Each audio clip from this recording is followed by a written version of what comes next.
Sa ilang bayan, ang Biyernes Santo ay tahimik sa paraan ng pagdarasal at pagdinilay. Sa bayan ng tiyuhin ko, tahimik din naman.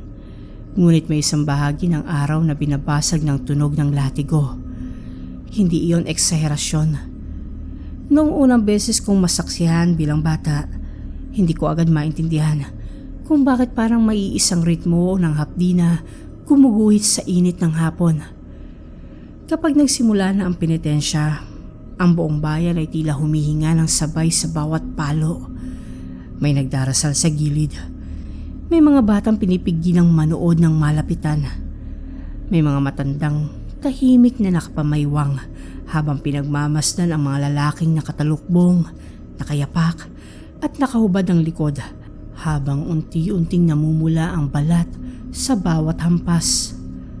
Lumaki akong sanay sa paniniwalang hindi lahat ng ginagawa tuwing Semana Santa ay dapat questionin. Ang ilan ay panata, ang ilan ay tradisyon, ang ilan ay paghingi ng tawad sa paraang hindi kayang sabihin ng dila. Kaya kahit nakakatakot ang eksena, natuto akong huwag basta humusga sa mga taong nagpapasakit sa sarili sa ilalim ng araw. Dahil may mga kasalanang hindi raw kayang dalhin ng tahimik lamang. Nang taong iyon, nasa huling taon na ako ng high school nang maisama akong muli sa bayan ng tiyuhin ko para mag Holy Week. Mas may muwang na ako noon at mas matalas ang mata sa mga detalye. Hindi na lang ako batang pinapipikit kapag may dugong tumulo sa likod ng penitente. Napapansin ko na ang dami ng mga taong sumasama. Ang uri ng latigong gamit, ang ayos ng talukbong, at ang paraan ng pagtingin ng mga tao sa mga nagpepenitensya. Halo ng awa, respeto, takot, at minsan ay pagdududa. Nagsimula ang penitensya bandang hapon, gaya ng nakagawian. Mainit ang panahon, ngunit kakaiba ang init noon. Hindi iyong tuyo lang. Mabigat ang sikat ng araw na para bang pinipisil nito ang bawat butil ng pawis mula sa balat. Sa kabila noon, nagsimula nang umikot ang hanay ng mga penitente sa kalsadang putikan pa ang ilang bahagi dahil sa ambon noong nakaraang gabi. May ilan akong nakilala dahil taon-taon na silang sumasama. Ang isa ay mangingisda. Ang isa ay tricycle driver. Ang isa ay matandang sakitin daw, ngunit hindi pumapalya sa penitensya tuwing Biyernes Santo. Ngunit sa pinakadulo ng hanay, may isang penitente na hindi ko maalalang nakita ko na dati. Mas matangkad siya kaysa sa iba, mas payat, at sa kabila ng init, kakaiba ang kabigatan ng kanyang presensya. Hindi siya nagmamadali, hindi rin nanginginig o mahabol sa paghinga tulad ng iba matapos ang ilang palo. Balot ang mukha niya ng madilim na talukbong na halos hindi gumagalaw sa hangin. Tahimik siyang sumasabay sa hanay. Ngunit sa bawat paghampas ng latigo sa likod niya, may kung anong pakiramdam na hindi tama ang kilos ng kanyang katawan. Hindi iyon agad napansin ng lahat. Ngunit habang tumatagal ang penitensya, may isang bagay na unti-unting napupuna ang mga tao sa paligid. Walang dugo sa dinaraanan niya. Ang ibang penitente kahit paano ay nagiiwan ng bakas. May patak sa lupa. May bahid ng dugo sa latigo. May manipis na guhit na pula sa balat na halatang sariwa sa ilalim ng araw. Ngunit ang penitente sa hulihan, kahit gaano kalakas ang hampas sa kanyang likod, ay hindi man lang nagiiwan ng pamumula sa paraang inaasahan mo.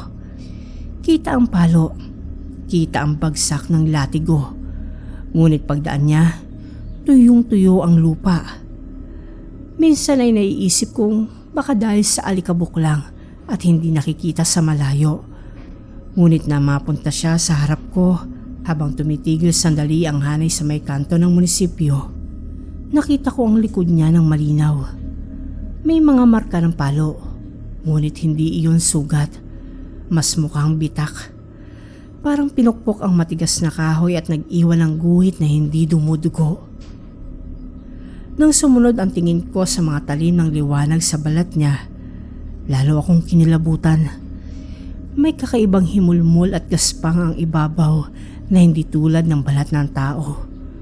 Masyadong tuyo, masyadong pantay, para bang may barnis na nabura sa ilang bahagi. Pinilit kong sabihin sa sarili kong mali lang ang aking nakita. Mainit ang panahon. Maaaring namamali lang ako ng tingin dahil sa alikabok at sikat ng araw. Ngunit ang pakiramdam ng mali ay hindi na nawala sa natitirang oras ng penitensya.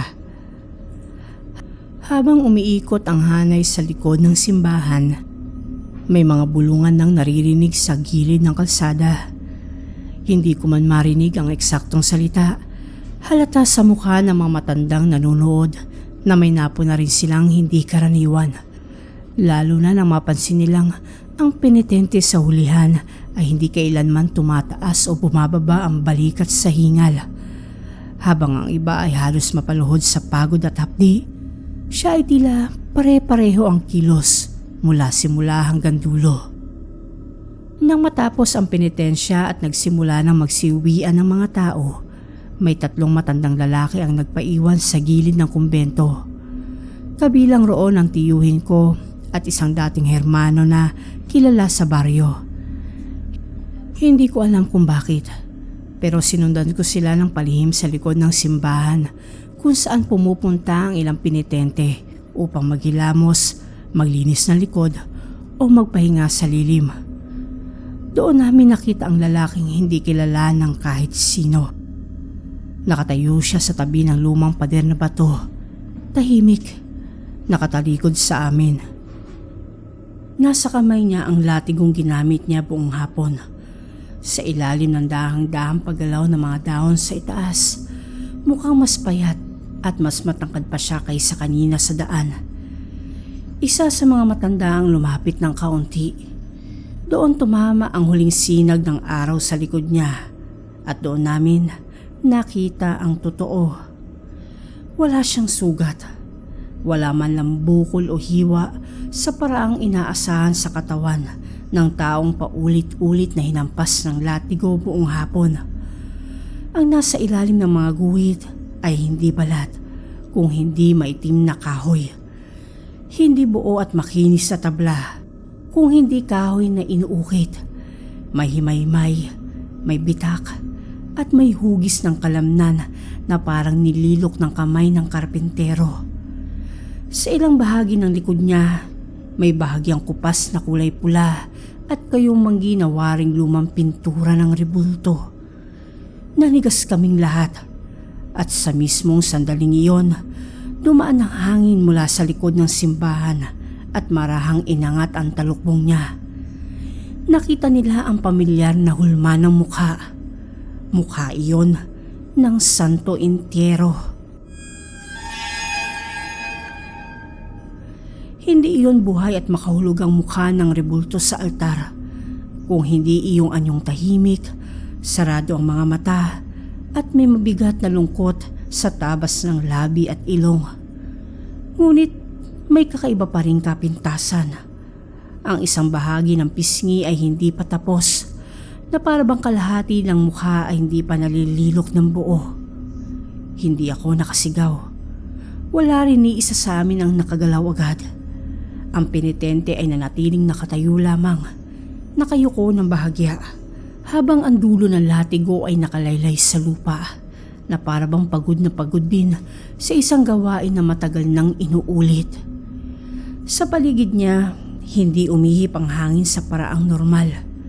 Tila lumamig ang paligid habang unti-unting gumuguhit ang dilim ng hapon at saka lang tumakbo ang isa sa mga matanda. Pagkasunod niya, nagkawatak-watak ang iba. Ang tiyuhin ko ay hinila ako palayo at halos kaladkarin pabalik sa liwanag sa gilid ng simbahan. Paglingon ko sa likod, nandoon pa rin ang penitente sa tabi ng pader. Ngunit sa isang kisap ng mata, parang natakpan siya ng anino ng lumang puno. Nang tumama ulit ang tingin ko roon, wala na siya.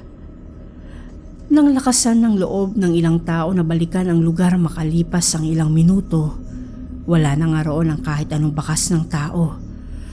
Ang naiwan lamang sa lupa ay maliit na piraso ng tuyong kahoy, ilang hibla ng lumang lubid at parang pulbos ng pintura na humalo sa alikabok sa paanan ng pader. Ang latigo ay wala na rin. Kinagabihan, doon ko unang narinig ang lumang kwento na matagal na raw halos hindi binabanggit sa bayan. Noong panahon pa raw ng Hapon, may isang karpenterong gumagawa ng bagong rebulto ng Santo Entierro para sa simbahan. Magaling raw siya, ngunit sobrang mapilit at mainitin ang ulo. Nang Biyernes Santo ng taong iyon, pinakiusapan siyang itigil muna ang pag-uukit dahil banal ang araw at bawal raw gumawa ng mabibigat na trabaho, lalo na ng imahen. Ngunit ipinagpatuloy pa rin niya ang ukit sa likod ng simbahan sa pag-aakalang matatapos niya agad ang mukha bago dumilim. Subalit, hindi niya natapos. Bumagsak raw siya sa init at pagod sa mismong tabi ng nililok niyang rebulto. Nang matagpuan siya, malamig na ang katawan.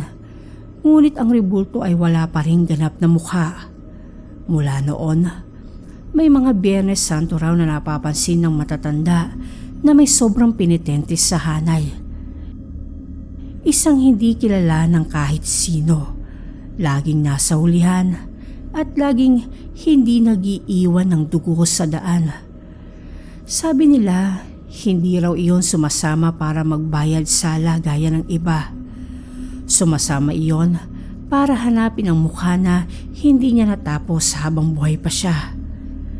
Makalipas ang ilang taon, nang namatay ang isa sa pinakamatandang hermano sa bayan, may nilinis silang lumang bodega sa likod ng kumbento. Doon nila natagpuan ang isang lumang uol ng rebulto, balot sa sako at halos nakalimutan na ng lahat. Hindi pa tapos ang pagkakalilok. Kalahati ng pisngi ay magaspang pa. Ang mata ay hindi pa pantay. Ngunit may pagkakahiwig ito sa mukha ng penitente na nakita namin noon. Hindi na iyon inilabas sa tao. Ibinaon na lamang daw ito sa ilalim ng lupa sa gilid ng lumang pader. Ngunit hanggang ngayon, may mga Biyernes Santo pa rin, may mga nakakapansing may isang penitente raw sa hulihan na hindi kilala ng kahit sino. Kapag nauwi ang usapan doon, laging pareho ang detalye.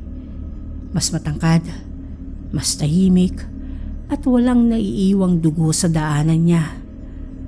Minsan, kapag pinapakinggan ko ang mga tunog ng Semana Santa sa probinsya, ang kampana, ang marcha, ang mahabang katahimikan ng hapon, naaalala ko ang likod ng penitente.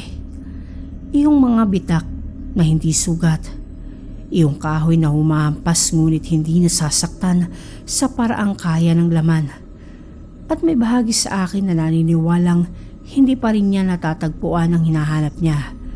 Dahil sa ilang lumang rebulto sa simbahan ng bayan, may isang mukha pa rin tila hindi kumpleto, ang lungkot.